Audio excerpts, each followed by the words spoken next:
So I'm Darcy Telenko. I'm with the Cornell Vegetable Program. We're a regional team.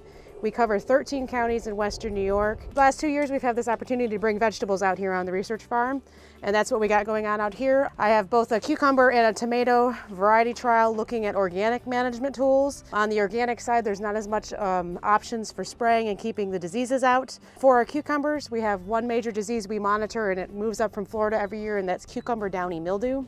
So if you can look closely, there's a couple little yellow lesions on this leaf, and if you turn it over, you might be able to see some sporulation. They're getting dry in the heat, but there's a little sporulation on the back.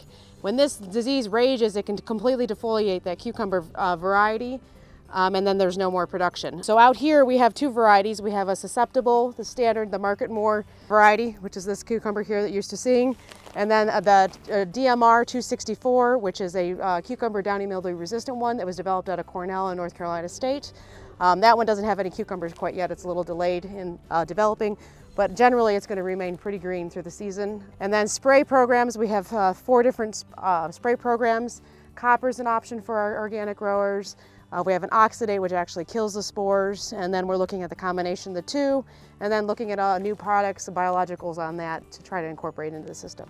So that's the same kind of program we have on the tomatoes. For our tomatoes, we're watching for late blight. Everybody talks about blight.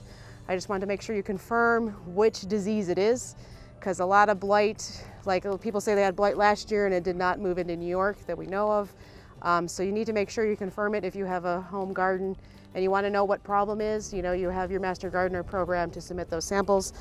I actually just found late blight here, which, and part of that national program, I will be triggering this county for having that disease, because a lot of our commercial growers, they monitor that because it'll tighten up their programs for protecting potatoes and tomatoes.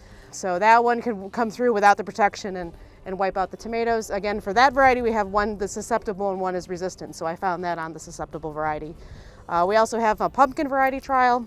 We're looking at powdery mildew, which is a different fungus. And here's an example. You probably see a lot of that on your gardens. It's common all around. So what we're looking at the pumpkins is how resistant are they to the powdery mildew, and rate them against each other. Generally, powdery is like a white flowery, looks white flowery on top and bottom of the surface, whereas that downy mildew sample, the sporulation is only going to be on the downside.